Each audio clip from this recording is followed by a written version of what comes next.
Hello, আসসালামু আলাইকুম।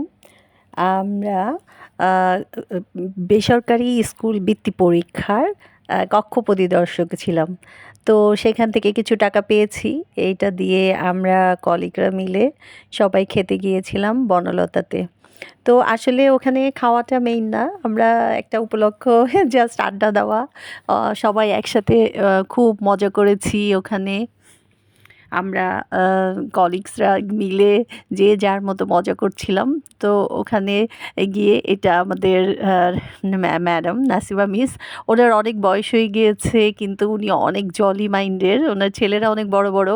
একজন ডাক্তার, একজন ব্যাংকার, সবার বিয়ে হয়ে গিয়েছে কিন্তু আ ম্যাডাম মানে সবসময় আমাদের সাথে এবং আমাদের মতো হয়েই মেশে সবাইকে হাসি আনন্দে মানে ভরিয়ে রাখে সবসময়। আ এই যে নাহার মিস, আসলে আমরা সব কলিগরা গিয়ে ওখানে গিয়ে অনেক, অনেক মজা করতেছিলাম, আড্ডা দিচ্ছিলাম। যতক্ষণ আমরা খাবারের অর্ডার দিয়েছিলাম যতক্ষণ না আসে। এই যে হ্যাঁ, এই যে সব সুগন্ধি মিস আছে, আরও অনেক মিসরা আছে। সবাই মিলে আমরা ওখানে বলছিলাম যে দেখি কে কেমন বলে, আজকে কেমন লাগছে। সবাই আমরা যে একসাথে খেতে এসেছি। আসলে দেখা যায় একসাথে চাকরি করলেও সবাই একসাথে খেতে যাওয়া হয় না। তো এই যে একটা উপলক্ষ যে কিছু টাকা পেয়েছি, আচ্ছা সবাই মিলে একটু বাহিরে যেতে হবে। তো ভাগ্যিস যে হ্যাঁ, সবাই একসাথে হওয়া হয়েছে। দেখা যায় একেকজনের প্রবলেম থাকে, একেক দিন সবাই আসলে হয় না। ফ্যামিলি নিয়ে সবাই যার, যার মতো ব্যস্ত থাকে। একসাথে বসা হয় না। সবাই তো আর যতক্ষণ সময় আমরা আ আমাদের প্রতিষ্ঠানে থাকি ততক্ষণ তো যার, যার ক্লাস, তারপরে নিজ, নিজ কাজ নিয়ে ব্যস্ত থাকে।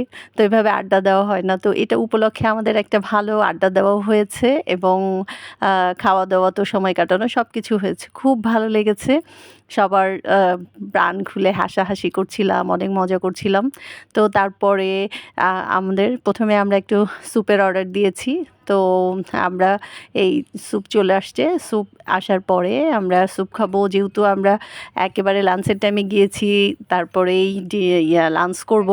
সো স্যুপের সাথে আমরা আর অন্থন নেইনি। তো স্যুপ খাওয়ার পরেই আমরা ওদেরকে আগেই বলে দিয়েছিলাম যে সেট মেনুর অর্ডার দেওয়া ছিল, যে ওটা দিয়ে দিলে আমরা তাড়াতাড়ি, কারণ আমাদের তো আবার আমাদের প্রতিষ্ঠানে ফিরে যেতে হবে। তো ওটা খাওয়ার পরেই আমরা খাচ্ছিলাম। তো যেহেতু স্যুপ খেয়ে তারপরে আবার সেট মেনু অর্ডার দিয়েছি। সো খেতে পারছিল না সবাই, অনেক কষ্ট করে সাথে, সাথে আমাদের হাতে সময় খুব কম ছিল। আমরা প্রতিষ্ঠান থেকেই গিয়েছি, চলে আসবো। তো এই যে বেশিক্ষণ থাকিনি আমরা। তো এই যে বনলতা রেস্টুরেন্টটা, ওখানকার খাবার মানে অনেক ফ্রেশ থাকে। আপনারা মিরপুর ১১ তে বনলতায় যদি মনে করেন ওখানে প্রোগ্রামও করা যায়। উপরে পার্টি সেন্টার আছে, দোতলায় বনলতা খাবার। ওদের খাবারগুলো ভালো হয়, ফ্রেশ। আ খেত আ কেউ খেতে চাইলে এখানে চলে আসতে পারেন এবং রিজনেবল আছে, খাবার টেস্টিও আছে, ভালো লাগবে। তো সবাই ভালো থাকবেন, আমাদের জন্য দোয়া করবেন। Bye, by.